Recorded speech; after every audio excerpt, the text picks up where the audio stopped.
This is Cruise Control. Your on-air automotive magazine with co-hosts Fred Staub and Les Jackson. Everything you need to know about new and used cars. Industry news. We'll fix or repair your car on the air. Fasten your seatbelts and let us take the wheel. Now, your ride is about to begin. Because you're on Cruise Control. Cruise Control. Cruise Control.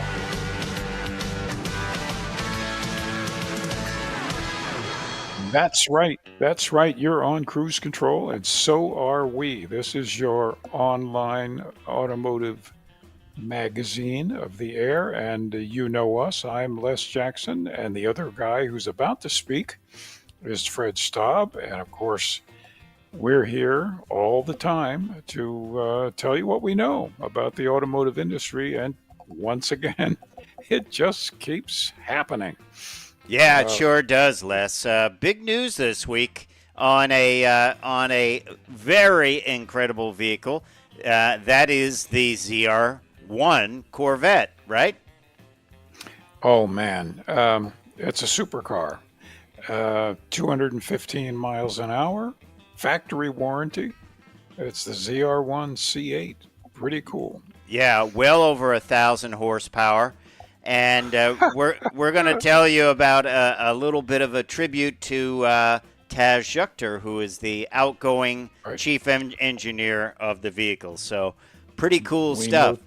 It is really cool. And older used cars are getting more expensive, and newer used electrics are dropping, oh boy, fast. So plus, what do Tesla owners buy when they trade in their vehicles? Good question.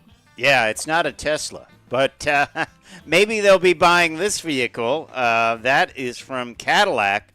It is the Soleil convertible. It's a 2+2 concept. We're going to tell you all about it, and I think it looks pretty snazzy, don't you, Les? I think it's beautiful. I really do.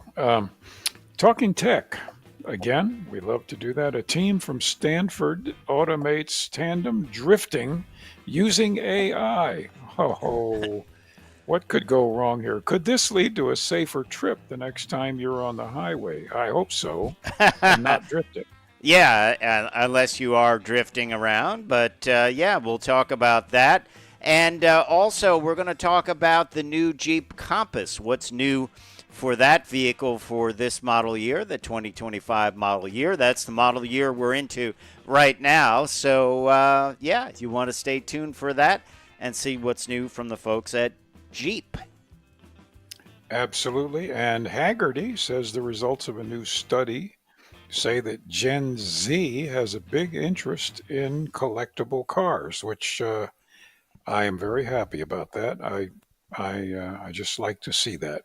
Yeah, now I'm happy about it, and actually I'm surprised about it because some Gen Z folks don't even want to get a driver's license just to strange, drive around. Yeah, I have a lot of friends whose kids are that age, and I was out the door right away to get my driver's license at 16, 17, whatever it was, but some of them are in their 20s and they still don't have their driver's license. So, yeah, I was 15.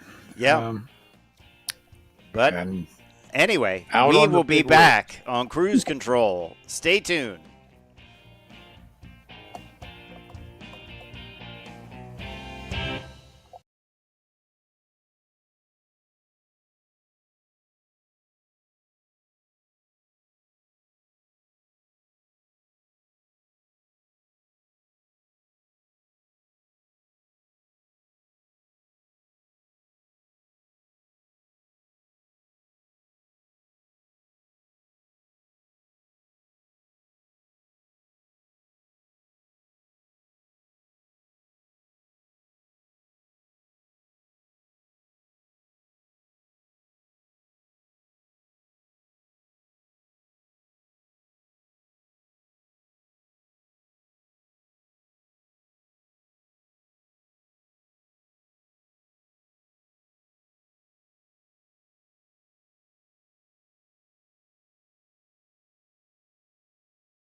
Cruise Control.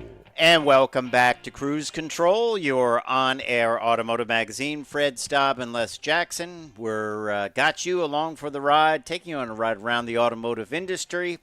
And Les, we've got a pretty interesting ride this week, revealed this week. We knew it was coming.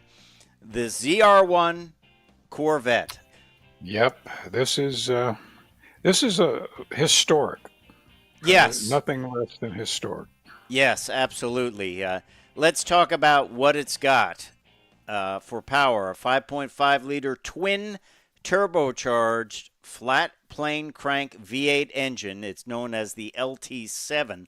This is the Z06 engine, but it has the addition of twin turbochargers. And here's what happens when you twin turbocharge the engine from the Z06. You get 1,064 horsepower at 7,000 RPM, 828 pound-feet of torque at 6,000 RPM, which is the most ever. It is the most powerful V8 engine ever produced in America by an auto manufacturer. Top speed, 215. Wow. And if you get the carbon fiber aero package, it will create, that's the one with the big wing, it will create over 1,200 pounds of downforce. It also revives the split rear window. As it should. So a little that's bit about an icon. Glad to see it back. This is just incredible engineering with a relatively small team of engineers, versus the other brands at GM like Buick and Cadillac. Yeah, it's remarkable.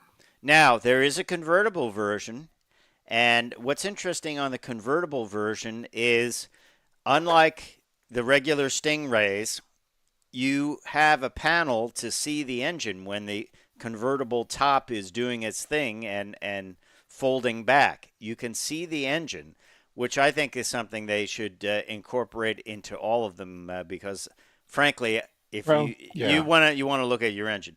They also have an intercooler up front. I'm not sure what this does to the frunk, but there's an intercooler up front that is in the hood. For keeping everything cool. And what the neat thing about this, I think it was Motor Trend. Somebody said they looked back at the Z06, how certain parts and pieces were shaped under the rear deck by the engine, and they said, why did they make it that way? Well, they knew they were going to twin turbocharge this engine, so they had that in mind when they designed some of the bracketry and pieces. When they before they knew the ZR1 was coming, so they designed it ahead of time. Isn't that cool? It is cool. This is it's just really so impressive that General Motors. Obviously Chevrolet's been around for 100 years, and Corvette for close to 70, and yet. Just look at this. Look at what they can produce and warrant. Exactly. You can drive it every day. Take it to, I guess, most dealers and get it repaired. I would imagine. Yeah. Most dealers can do that. Yeah, you better bring your valet key with you. Exactly. So what's unique on the 5.5?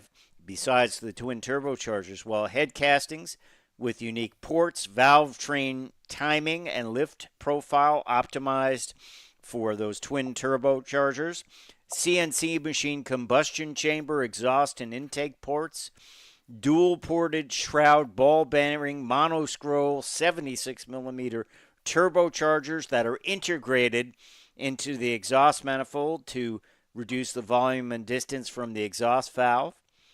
And then to support all this extra power, the 8-speed dual-clutch transmission has inner and outer input shaft upgrades, increased gear capacity with strength increase via shot peening for all gears, final drive refinements, oil management to support increased vehicle longitudinal and lateral capability. This is a race car. And the engines get signed. The engines Well, actually yes. get signed by the builder. And the engines are only 9.8 to 1 compression. They can run on most pump gas. And this is a car that weighs 3,670 pounds without you and a tank of gas in it. Pretty So amazing. it's phenomenal. Yeah. Well, Nothing less. we will talk more about this when we come back, including the way the Corvette team has paid tribute to Taz Juchter, the outgoing chief engineer. So stay tuned.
Cruise control. Welcome back. Welcome back. We're not finished with the ZR1 yet because we want to make note of the ZR1's executive chief engineer, Taj Juchter, because he's retiring. And we've spent many afternoons with Taj over the years. Yes. He's a good guy, super knowledgeable, obviously, and he's being honored with the ZR1. Yeah, he's an honored. Easter egg. He basically is an Easter egg. That's right. He will be seen on the bottom corner of the windshield of the ZR1 as a likeness of him and a little dot, which is pretty darn cool. Yeah. I have to say that is pretty cool. I wonder if a lot of people will know who that is or why that's there, or if they even Well, will notice it, right? I'm sure it'll be in your car's documentation, but Taj has been with General Motors for 47 years. He's been the chief or with Corvette for 31 of those years, and he deserves these kinds of awards because he's just brilliant and Yeah. he's a nice guy. Yeah, yeah, Um, very approachable guy, and we wish him well. I was just thinking about it before we came on the air. Do you think he'll do something else in retirement, car related? I bet he will. He seems perpetually young. Yeah. Well, Dave Hill, And I know, just like does like mountain biking and things like that. Dave Hill was yeah, the I, predecessor. I think I think Taj will distinguish himself somehow automotively.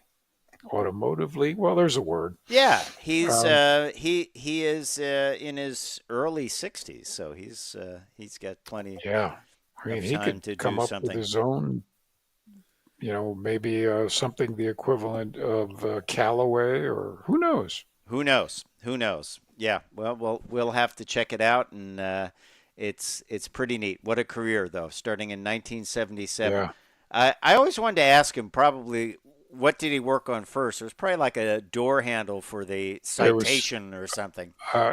It was probably a Chevette. But they worked Uh, real well. They were very well yeah, engineered. those parts, yeah, that he designed worked really well, like the glove compartment. Yeah, it stayed closed. You go over a bump, it didn't come out. Yep, Yeah. Well, yep. we've been kind of living in the hypercar world here. I would call that a hypercar with 1,000 horsepower. Let's kind of go Yeah. back to the real world where we all play, Les, and let's talk about car prices, right? Used car prices. A little interesting. It's almost counterintuitive, but here let's talk a little bit about this. This is, I believe, from IC Cars. They're talking about used car prices are dropping, with EVs leading the way. So a Chevy Bolt, you can get the price dropped between February 2023 and 2024 by 30.4%. Wow. Wow. Okay. Nissan Leaf dropped by 29.1%. This is in 1 year, February to February. Hyundai Kona Hmm. EV, 24.7%, 24.6% for Tesla Model X, and so on and so on. Jaguar E-Pace dropped by 14.6%. So if you're looking for a used electric vehicle, it's a good time, isn't it?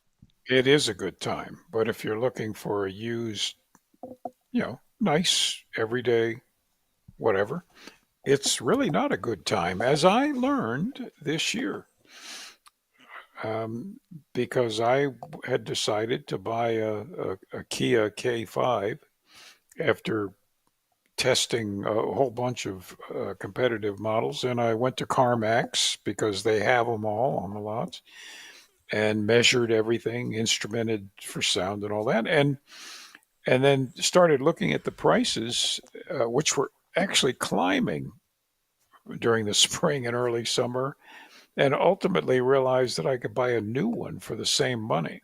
Yeah, yeah, So that's what I did. yeah. Um, And sometimes amazing. you can buy a new one for less money than the used. Sometimes, yes. I just But don't I thought understand those that. days were kind of over last year, but they're not because the supply has dwindled and they're going for more money. Well, listen to this. If you're buying a car that's more than 10 years old, you'll pay 60% more for a 10-year-old car today Wow. compared to 2014. Isn't that weird? This is Well, also an IC car study, another one. The average price right. of a 10-year-old car is now 12,194. In 2014, it was 7,583, a difference That's of 60 Wow. which is, And yes, that's a lot. I mean, think about that. Um, it actually appreciated over $5,000 over what you could have bought it for 10 years ago. But meanwhile, it's accumulated a lot of mileage. yes. So, man, that's the other thing. You know, when you're buying a used car, you're buying miles per dollar. And the more miles something has on it, the less miles you're going to be able to use it. So there's a real breaking point uh, on these things. It's phenomenal. I don't believe this has ever happened. No, no. An interesting point, too. Popularity of SUVs, of course, is huge. Sure. IC cars analyzed 169 million sales of used cars over the last 10 years and found that sedans, hatchbacks, and wagons were exceedingly popular. Leading the pack was the Hyundai Sonata, posted a whopping 484.3% increase in market share. Wow. That's crazy, right? Wow. Wow. So there you have it. Also, another study: auto repossessions are soaring, and that I would think is they cost more. The cars and trucks cost a lot more. There's a lot of deals where they get people into these things that are spending $1,000 a month for a car where they can really not afford it, and then guess what? They can't pay it, right? Well, that's right. They're 23% higher, more repossessions this year compared to last year, and that's a huge number. Um, and I don't know. What do you think is happening? People are just extending too far on their credit limits so that they can get whatever they're buying Yeah, rather than settling for something cheaper. yeah, I do think that. I think people are buying way over their head, and it costs more to do that. And let's also look at pickup trucks. They're now a 60, 70, $80,000 vehicle. Yeah. Most people buy pickup trucks. A lot of people, still the most popular vehicle, and um, what once was $20,000, $30,000 is now $80,000, and that's a big difference. Yeah. But the scary part of this is this happened in the mid 2000s, and this was a subprime loans and all of that, and then all of a sudden the housing bubble hit, and we had the Great Recession, and there are worries that we're setting ourselves up for this again Yeah, because we don't learn from things like because that. you know Yeah. yeah. Well, let's. Here's another interesting thing. This is from Edmunds. More than half of the Teslas are being traded in for something other than a Tesla. We will tell you what that is when we come Hmm. back on Cruise Control, your on air automotive magazine. I'm Fred Staub. He is Les Jackson. We will be right back. So stay tuned.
hear it.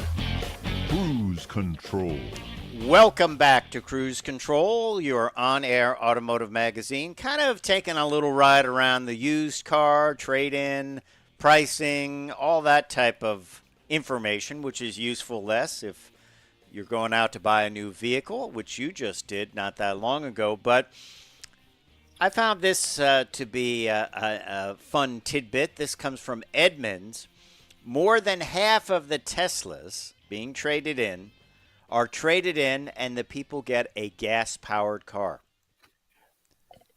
This is very interesting because, I wouldn't.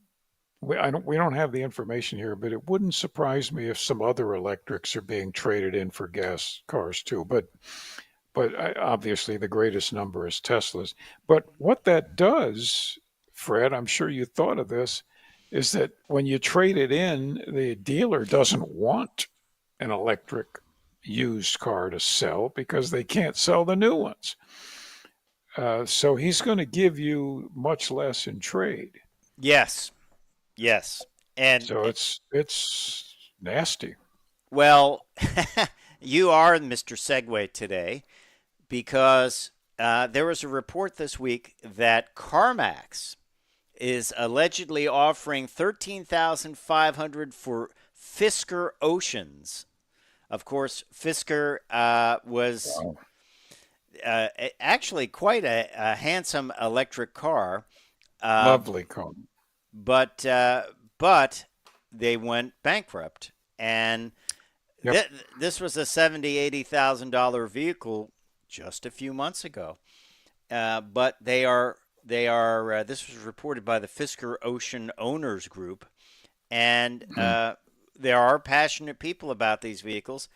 CarMax is supposedly offering $13,500 for it. Some other people are got like about $20,000. That's got to be the biggest loss of value in the shortest period of time, don't you think? That is a hit. If you owe the other 50 Oh my! on the Fisker, you're in. But those, I think a lot of those people probably paid cash, and they're just cutting their losses. They figure, look. Although, you know what I would do? I would just keep driving it till it wouldn't work anymore. And Well, then, someone said buy a couple of them and have them as spare parts. It's parts cars. well, yeah, But but there are very few of us who can do that. there was a guy on one of the, I forget it was, one of the forums said, yeah, well, you just keep driving it. But there is the feeling that since everything is server controlled, even opening little vent windows, Yep. that if that is not maintained by someone, there is somebody, that fleet company is looking at buying them, that you could virtually have a brick of a car, that they would brick it. Yeah. Um, In the old days, you'd say, like, yeah, I'll just keep it going like they do down in Cuba with the right. cars from the 50s. I'll just It- find parts. Maybe I'll buy a wrecked one and use it for parts. I would actually, you know what I would do? I would park it, and get another whatever. Probably would already have another car, but get a used car, and that's your car. Within a few years, somebody is either going to buy Fisker and resurrect these things, or there will be aftermarket people who can fix most anything in the existing ones. And now you have a really good Fisker that's essentially new that you can drive. Well, then of course there was the other guy on the forum, and he said, just drop an LS in it. Well, yeah, but it's not that easy. Yeah. It's a shame for these vehicles. These are nice vehicles. I I thought I know they are. Real, real bad luck. real bad luck, and I think they just weren't prepared for it. But I just thought they were an interesting looking vehicle, Right. and he had some ideas. He had the small car, the Pear, that he was. I didn't think that was a great name, but it was interesting. And they had the Alaska, the pickup truck. So Man. I still wonder if someone will buy that and use those designs and pick it up. And then, if you bought one for 13,000, you'll be like look like the smartest guy or gal in the room, right? Yeah. Or you could be somebody who paid 13,000 and have a decoration. Remember what I said, drop an LS in it. What, that would cost you 40 grand to really do that. I don't know. But It's funny. It's funny. We'll put that out to our listeners. If you had the opportunity to buy a Fisker Ocean in great shape for 13,500, let's say a little bit more because they're going to mark it up. Let's say 15 grand. 15 grand even. And it was low mileage, well optioned. Would you buy it right now? Or would you say, I'm going to get stuck with this? And as Les said, I'm just going to have a boat anchor. It's a good question. Yeah. I'm curious to see what people say. Put it in the comments, and we want to hear from Yeah. you. So on any of our social media platforms, Cruise Control social media platforms, would you buy a Fisker for $15,000? Knowing everything you know about Fisker. So yeah, I don't know. I don't know what I would do. I don't know. But let's talk a little bit about something Cadillac is working on, Les. And it is car show season, and Cadillac is not disappointing. This is the Soleil concept. It has a sophisticated, clean body style and an Yep. artistic Well, interior. you know what? It does. It's a 2+2 sort of thing. Coach-built luxury electric convertible, and it's defined by its name: Sol for sun and lay for leisure. Soleil, leisure in the sun, and the interior channels the art of travel. Oh my! Okay. Unique sunburst-themed lighting and graphic choreography. Interesting backs of those seats. It looks like that's a wood treatment like that. It does. I think this thing outside is just gorgeous. It's drop dead gorgeous. Looks like something Chip Foose designed, Yes, it does. or some of these great concept builders. Inside, it's a little much. It's obviously very plush, but with all the inlaid wood and Champagne um, holder, a decanter holder. champagne. Well, of course, don't you have champagne holders in your? Um, Yes, in the Vibe, but I do. I have one mounted in yeah, there. A yeah. fridge. Yeah, I have them on my lawnmower. But it is really, it's like a Bentley or a Rolls Royce without the price tag, although I suspect it's got a price tag.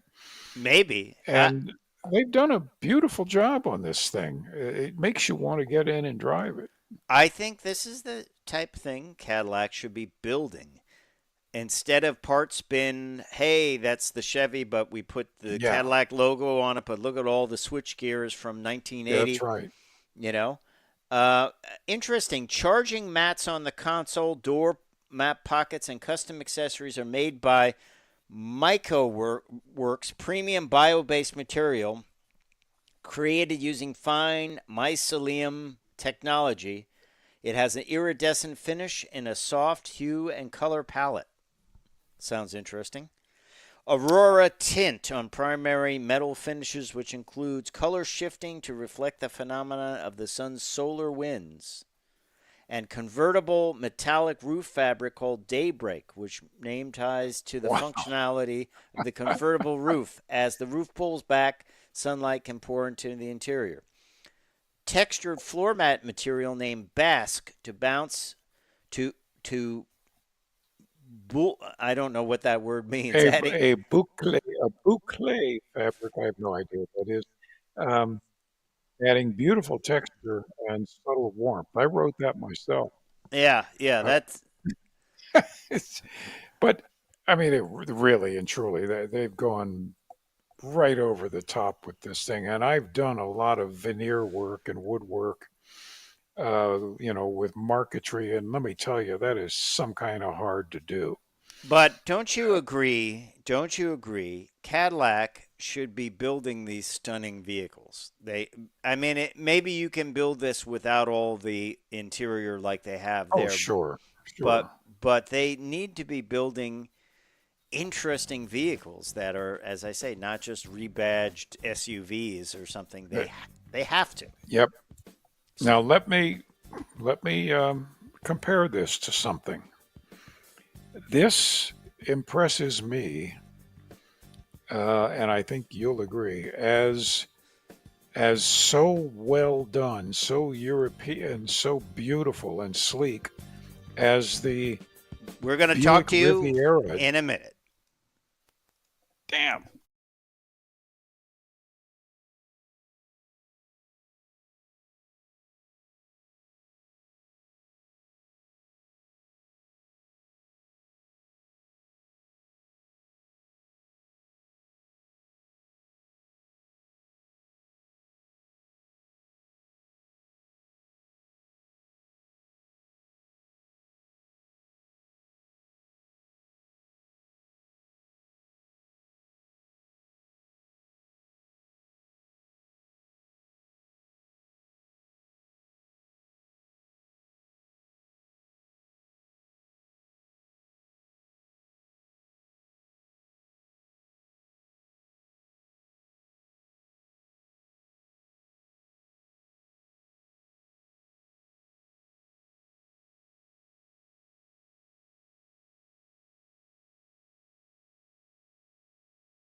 Cruise Control. Welcome back to Cruise Control, your on-air automotive magazine. Fred Staub and Les Jackson. Les, we went to break there. I wanted to get you back on your point about, you're talking about the Cadillac Soleil, and you were saying it was very similar to another vehicle, right? A GM vehicle. Yeah, it's in the sense that it's a dramatic departure from the usual stuff that a given year of GM vehicles is, and it reminds me, this is so stylish, so European, so over the top with the interior. It reminds me of what Buick did in the early mid '60s with the Riviera, which was beautiful outside. Everybody agrees, and the interiors were just incredible. Even if you hated Buicks, everybody agreed that the interiors were spectacular, and they're still sought after. They've actually got a pretty good collectible value. Yeah, Um, I would agree. and Stand out. this reminds me of it. Make Yeah. So stand out cars. Make your stuff stand out. Make it right, different. Make people say, wow, that is something completely different. I never expected that. It's what you need to do, you know? But, you do, and I think Cadillac is going to do something based on this. all right. Well, let's talk a little tech. Here's a turn. Uh, Perfect. let's talk about drifting. I know you know all about drifting because you do it on that with that brand new Kia that you have Oh out there. yeah, But yeah. it's been referred to cars dancing together, all kinds of things. And it's pretty tricky to do. It's sort of like a performance. But now people over at Stanford University have come up with an automated tandem drift sequence, meaning that AI is used, artificial intelligence, to basically keep these vehicles in the drift and also keep them from colliding with each other. And they're coordinating these two vehicles side by side using this technology. How to make, and the idea was, according to the vice president of TRI's Human Interactive Driving Division, the idea was how to make driving safer. It's not just doing like cool stuff like this, but they use this autonomous tandem drifting sequence. Two vehicles, a lead vehicle and a chase car, navigate the course at times within inches of each other while operating at the edge of control. The team used modern techniques to build the vehicle's AI, including a neural network tire model that allowed it to learn from experience, much like an expert driver. What about that? Yep. That is very, very cool. That this technology will end up in various degrees of autonomy in vehicles. It has to. So good for them. How would you like to ride in that? You'd need With no to. driver. You would need to definitely have some trust in the technology. You need to learn a little bit more about it, right? Well, remember that Jeremy Clarkson did that with a BMW that they set up to memorize the track some Uh huh. years ago, Uh huh. and he sat in the back seat as this thing did the course as fast as the Stig drove, Wow. and it worked, but he was terrified. I can imagine. I can imagine. Yeah, But think of use cases for this. You're driving a tractor trailer. It's a very, very tight maneuver between two vehicles. You don't think you can yeah, make it. It just says, yeah, you can make it. You'll have 2 inches on either side, but you'll make it. And yeah. it just does it Hold your for you. breath. I mean, it does mean that the actual skill of the driver, like backing into a loading dock, you won't need that. You'll just throw it into that mode, and it will back into it between the two Yeah. trucks. Blindsiding, as they say, where you can't see where the other truck is on the other Well, side. I'm all for that. Um, not that these guys with the big rigs aren't good at it, but people like us who don't do it, um, Yeah, it'd be awfully nice to push a button. Yeah, yeah. I want to say this is real potential self-driving Right, right. technology. It's engineered and tested, right? It is, and it's just this is good. This is good stuff. It's got tremendous safety potential. Yeah, yeah. So that's our talking tech segment for this edition of Cruise Control. Um, let's talk about what's new at Jeep. Jeep has redone their Compass, and let's talk a little bit about that. This is for 2025. Still getting a lot of vehicles. What's new for 2025? New limited edition Juice exterior color, late availability. That Juice, I believe, is a bright orange color. Um, and it's got a 2-liter direct injection turbocharged inline 4-cylinder for the Compass, rated at 200 horsepower. Advanced LED lighting technology, class exclusive fully disconnecting rear axle and power transfer unit to provide 4x4 modes, 4x4 models with enhanced fuel economy. There's a Trailhawk edition now, standard Jeep Active Drive Low, 1-inch factory lift with skid plates, aggressive off-road tires, 30-degree approach angle, hill descent, up to 19 inches of water fording, up to 2,000 pounds of towing capacity.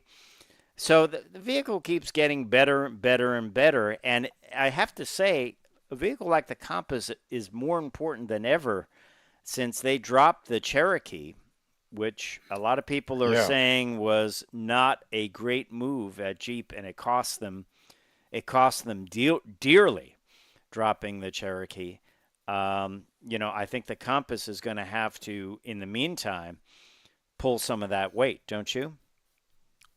Yeah, but it has a lot of a whole lot of the attributes of the Cherokee. So it just doesn't look very similar. But yeah, I'm not terribly sure it was a good idea to drop the Cherokee. No, I guess, think that's almost universally a given yeah, now. they just want to sell the Grand Cherokee, but that maybe making too great a leap. Yeah. So interesting updates. Juice, Joose. It's the orange paint color. You a fan of orange Interesting paint? color.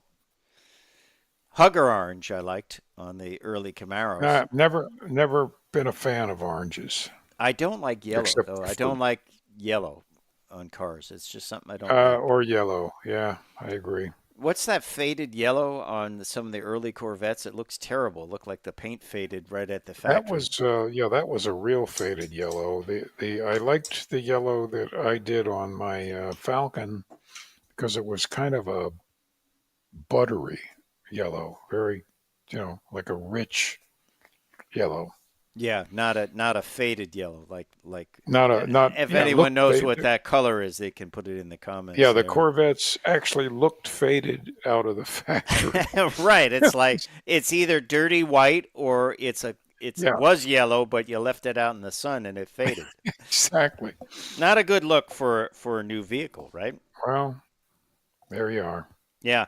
Hey, interesting news from Haggerty, Les. They say that the Gen Z is into collectible cars, and if this is true, do their study. This would be great. Driving is Welcome. alive and well. 77% of Gen Z respondents said they either loved or liked driving. They're craving classic ownership. They have emotional ties to vehicles when they drive them, and they do it themselves and manage maintenance. I don't know how many people they asked, That's but great.